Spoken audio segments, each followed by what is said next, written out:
kahapon, diniklara ng ICC at ibinasura nga itong petisyon ng kampo ni Digong na tinatawag nilang jurisdiction or jurisdiction of court, no? Na meron ba daw karapatan ang ICC na manghimasok sa ating bansa, na meron naman tayong korte, at meron ba daw karapatan ng ICC na arestuhin si Duterte? Binasura po, no, kanilang petisyon, no? Binasura po ng ICC. So pagkatapos noon, mga kababayan, nung binasura, wala nang saysay yung pagiging abogado ni Kopman.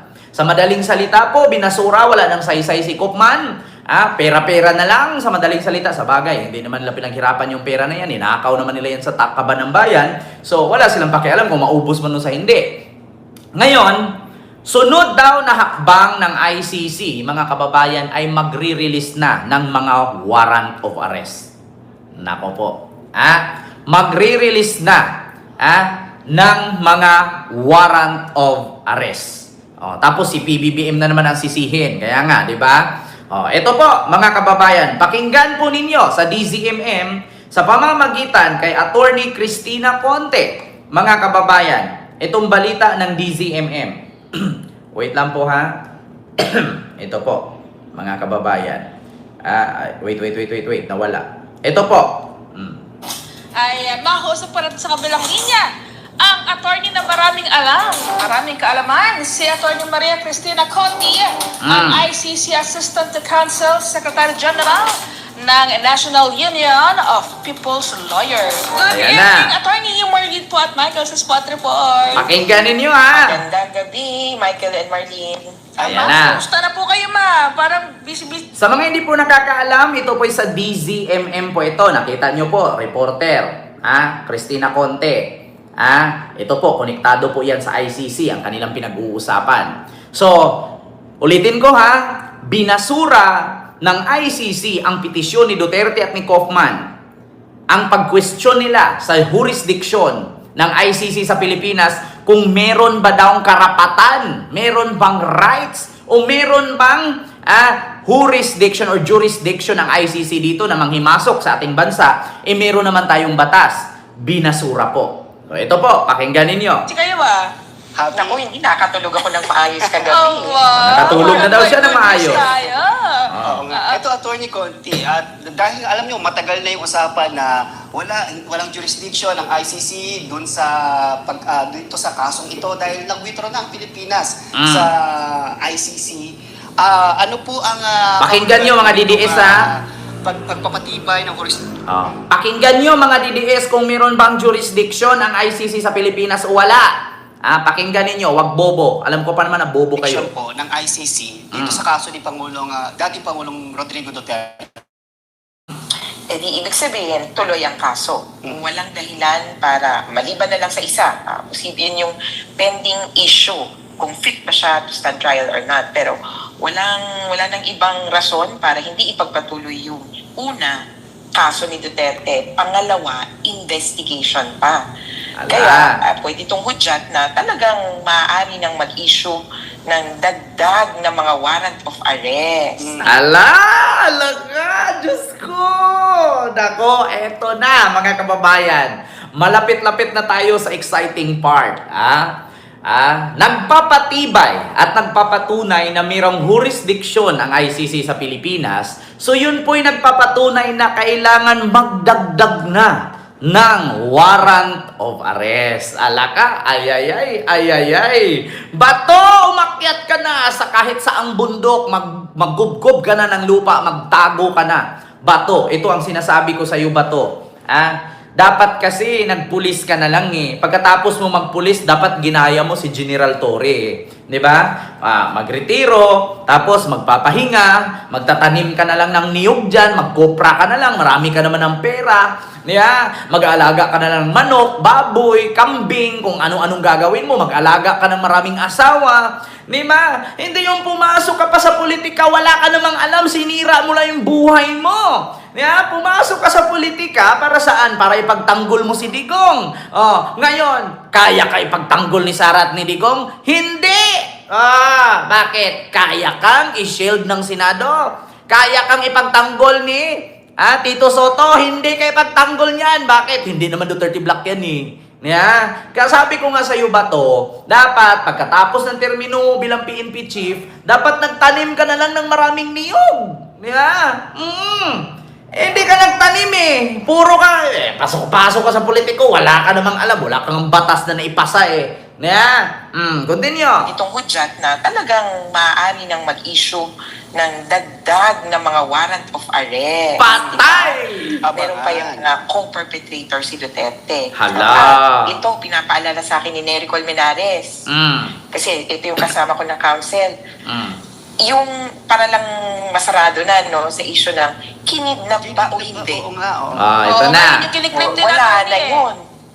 Oo, dahil nga dito sa desisyon na ito, so walang kidnapping na nangyari dahil may jurisdiction ho talaga ang ICC dito sa kasong ito. Kita ninyo? May kapangyarihan silang mag-issue ng warrant of arrest Ayan, kita ninyo? Halaka. So sa madaling salita, may jurisdiction ang ICC kasi pumirma nga naman tayo. Tapos, nung time na yon, na habang pumirma tayo, na sumali tayo sa ICC, ay habang nagpo-process ang kaso ni Digong na i-final Trillanes sa The Hague, miyembro pa tayo. So, nung habang nagpo-process ito at naaprubahan at tinanggap ng ICC ang i-final Trillanes na kaso, tinanggal ni Digong. Hindi alam ni Digong na kahit tanggalin niya, tuloy-tuloy pa rin yun. Nako po. Tapos ito pa ang dahilan. Bakit mo tatanggalin kung alam mo sa sarili mo na hindi ka gumawa ng krimen? Yan mga DDS, sagutin ninyo. Ito ang isa kang pinakamalaking katanungan. Bakit mo tanggalin ang ICC bilang ang Pilipinas bilang miyembro ng ICC kung wala kang ginagawang krimen? Kasi alam mo sa sarili mo na tinatawag siyang International Criminal Court. May power po yan na damputin ka, hulihin ka kung gumawa ka ng krimen. Ngayon, kung alam mo sa sarili mo na matalino kang abogado, wala ka namang kasong na ipanalo, wala ka namang hawak na kaso, di ba? Naging presidente ka, naging mayor ka, naging piskal ka. Bakit mo tatanggalin ang Pilipinas sa pagiging miyembro ng ICC kung wala kang gagawing krimen o wala kang ginawang krimen? Isa din yan sa sinatanong ng ICC. Bakit mo tanggalin ang ICC kung alam mo sa sarili mo na hindi ka naman gumawa ng krimen? Para saan? So tinanggal mo, ibig sabihin, natakot ka. Tinanggal mo, ibig sabihin, may krimen kang ginawa. Tuloy, mga kababayan. May kapangyarihan silang mag-issue ng warrant of arrest. In-issue yung warrant of arrest. Matagal na rin namin, kumbaga akala ko nga, halos patay na yung issue na yon. Yeah. Pero apparently, kumbaga yung mga kapamilya, yung pa rin ang paninindigan. Yung mga kapanalig, ganun pa rin. Kinidnap. Abay, saan naman po kayo nakakita ng kinidnap na pwedeng dalawin? May schedule lang padala. Pwede mong kausapin. Diba? Yan pa nga lang eh. Alam niyo mga DDS, ang bububo ninyo, abogado na yung nagsalita. Saan kayo maniniwala? Dito sa abogado na kung saan may pinag-aralan, may degree, or doon sa abogado ninyo na kumakanta na kami ay apoy na hindi mapatay. Di ko nga alam, baka abogado, grado ng pagka-abogado niyan, baka pasang-awa lang eh. Baka 75 grade, government grade lang yata yan, kaya naging abogado eh. Saan ka daw nakakakita ng kinidnap na pwedeng bisitahin? Saan ka nakakita ng kinidnap na pwede mong padalhan ng pagkain? Putang ina! Mga DDS na bobo. Hanggat buhay ako mga DDS, araw-arawin ko kayong sabihang bobo. Yan ang totoo. Saan ka nakakakita ng kinidnap pero pwede mong bisitahin at padalhan mo ng pagkain? Putang ina ninyo, mga DDS. Todo-todo, araw-araw, literal, ang bobobo ninyo. Ma'am Rosario, may galap shoutout, Ma'am Itchin Blue. Hello po. Tapos, pwede pa siyang tumawag outside. 200 free minutes every month. 203 minutes every month. Tapos saan ka nakakita? Kung kinidnap yan, ang tatawag sa iyo, yung magra-ransom. Di ba napanood nyo sa movie? Napakadaming palabas na pinapanood ninyo. Yung kay Ruben, kay Philip Salvador, kay Bong Revilla, kay Jinggoy Estrada. Sino? Mga artista dyan na naging senador, di ba? Kapag kinidnap ang anak ng mayaman, ang sasabihin, ibigay namin ang anak ninyo, kapalit dito, ransom, 4 million, 5 million, 10 million, di ba? May ganyan-ganyan. Saan ka nakakita kinidnap? Tapos walang nanghihingi ng ransom. Ito ang tandaan ninyo mga DDS.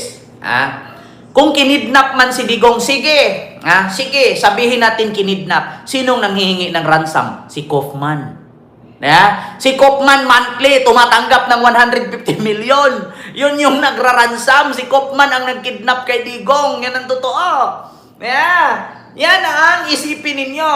Ang taong kinidnap may hinihinging kapalit bago ibalik. Sino ba ang nanghihingi ng buwan-buwan kay Digong? Si Kaufman, 150 million. Si Kaufman ang nanghihingi ng ransom. Kasi nga, bobo nga naman ang mga DDS. Hayaan nyo na, si Kaufman yung mayaman, si Digong naipit sa kulungan. Kita ninyo, continue. Minutes sa Attorney, kanyang pagtawag. oo nga po. Attorney, what will happen next po? Ngayon pong malinaw na may jurisdiction pa yan ng ICC dito sa kaso, kahit na umalis ang Pilipinas sa ICC noong 2019. 2019. What will happen next po dito sa case? Ano nga abangan natin? As point of view ng actually all, lahat ng parties nakaabang ngayon sa expert or independent experts report on the fitness or on the mental capacity of Rodrigo Duterte. Ito ay patungkol dun sa challenge na hindi naman siya okay, hindi siya fit to stand trial. Minabuti na ng ICC judges na, sige na nga, ito ang experts natin, ang report nila ay due October 31. Yung mga involved, prosecution, defense, even victims, are allowed until November 5 to comment. Mabilis lang. Parang kumbaga, sige nga, tingnan nyo kung tapat ba kayo, okay na ba kayo dyan, may question ba kayo? Ito lang, in terms of calendar, hindi ko alam Ayan kung na. ICC. Kasi sa totoo, hindi sila basta-basta maniniwala dun sa expert report or hindi basta-basta susunod. Kasi yung fitness to stand trial, hindi siya medical issue di ba? Ayan na. Talagang legal. Kaya gagamitin yung report para mag-decide yung judges kung fit to stand trial ba talaga si Duterte. So, after the expert's report, it will still be up to the judges to appreciate the documents. Pag fit to stand trial, syempre, scenarios tayo. Pag fit, tuloy, rescheduling of the confirmation of charges. Ngayon mga kababayan, meron akong ipakita sa inyong isang video na kung saan sinabi ni Attorney Cristina Conte, kung ako kay Bato, magtago na ako sa Bato. Ito po mga kababayan. Pakinggan ninyo ito po. Si prosecution, si defense, at si... Next week. So, magsasabit sila ng report. November 5, this week. Ito Tama ba? Psychiatrist Grace, kasi may super special na expert. Ayan na. Gerontologists and old people. Pakinggan nyo At si victims. Ayan na. So, makikita na nila yung report. Kaya lang baka sa atin, hindi sa general public.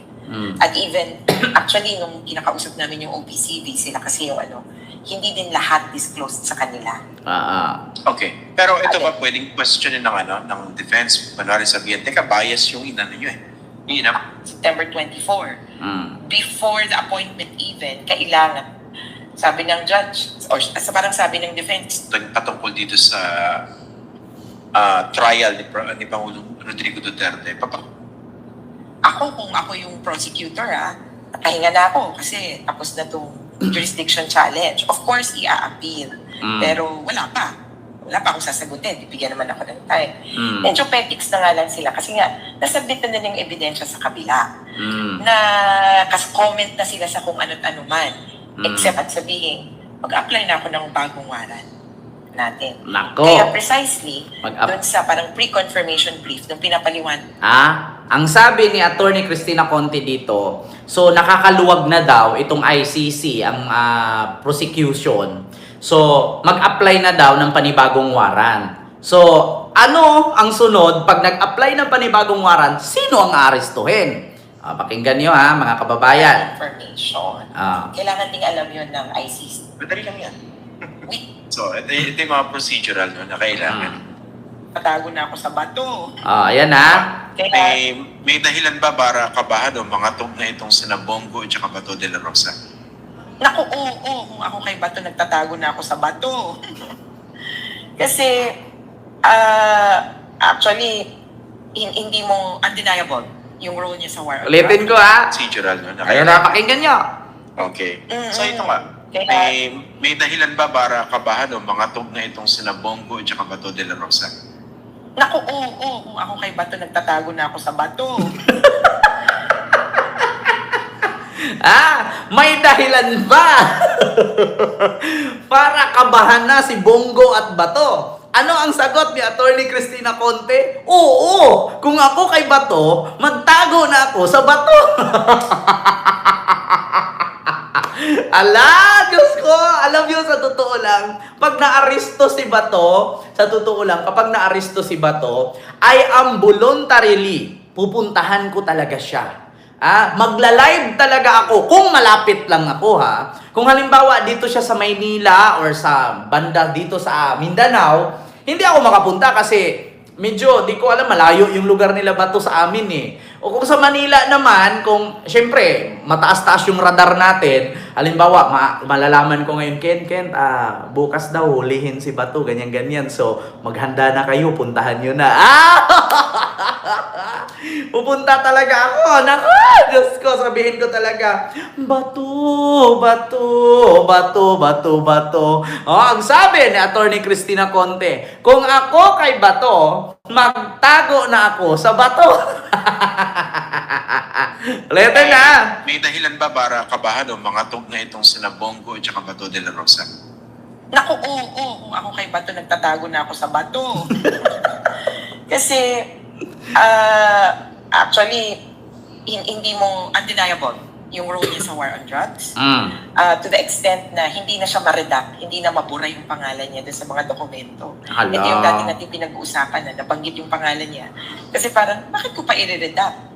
If you look at all the documents, the ICC has not mentioned names, but his and another person's binanggit. Diba? O, hindi na daw mabubura ang pangalan ni Bato doon. Nakabato na daw yun. Nakadikit na yung bato. Nakasimento na. O, hindi na maridak. So, ngayon mga kababayan, alam nyo na.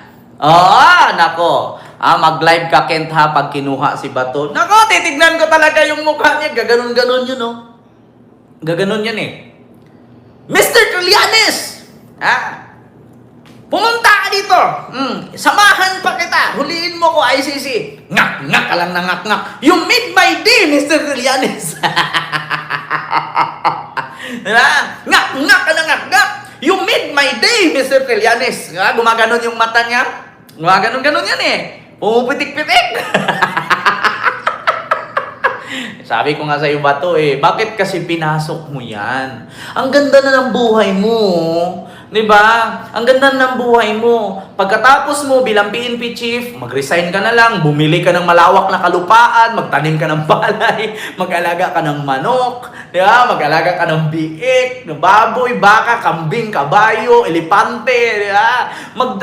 Magpatayo ka ng Manila Zoo o di kaya Mindanao Zoo. Diba? Gayahin mo si Chavit, magpatayo ka ng baluarte ni Bato, diba? Mag-alaga ka dyan ng lion, tigre, di ba? Mag-alaga ka ng cheetah, mag-alaga ka ng buhaya, di ba? Parang ikaw. Ba't ganun? Wala sumali ka pa kasi sa kaututan ni Duterte. Akala mo naman si Duterte hindi matatapos ang termino. Niyari. Yun lang. Mga kababayan, ang ganda na ng buhay mo. Marami naman PNP chief dyan na pagka-retired, maganda naman ang buhay. Hindi naman sumabit-sabit. Di ba? Malaki pa ang farm, di ba? Dami siyang mangustin. Kaya nga, Mami Chimblo, maraming ang niyog, nagkukopra nga. Nakita ko pa nga nung nakaraan, nagsinigang na kambing. Ang sarap doon! Tapos naligo pa nga siya doon sa may kawa-kawa na sinitsindihan. Akala mo, baboy siya na nilalaga Di ba? Hindi ka pa masaya niya, nag-retired PNP ka. Ano pang gusto mong marating sa buhay? PNP chief ka na. Tapos pag-retired mo, ganda na ng buhay mo, putang ina. Kahit pa kahit pa magkaroon ka ng prostate cancer, magagaling yung prostate mo Bakit? May pension ka Relax na sana ang buhay. Tulog-tulog ka na lang. Pagising mo, magsishave ka na lang ng biguti mo. Wala ka palang biguti kasi wala ka ng buhok Di ba? pumasok ka pa dyan sa senador-senador, hindi ka naman marunong mag-senador, wala kang ang batas, putang ina, ginawa kang puppet ni Digong. Ngayon, sa totoo lang, ito ang aking sasabihin na, kapag nakulong si Bato, ang sasabihin ng asawa at mga anak ni Bato, dapat pala hindi ka na dumikit kay Duterte. Dapat pala hindi ka na lang nag-PNP chief, hindi ka pa sasabit. Yeah?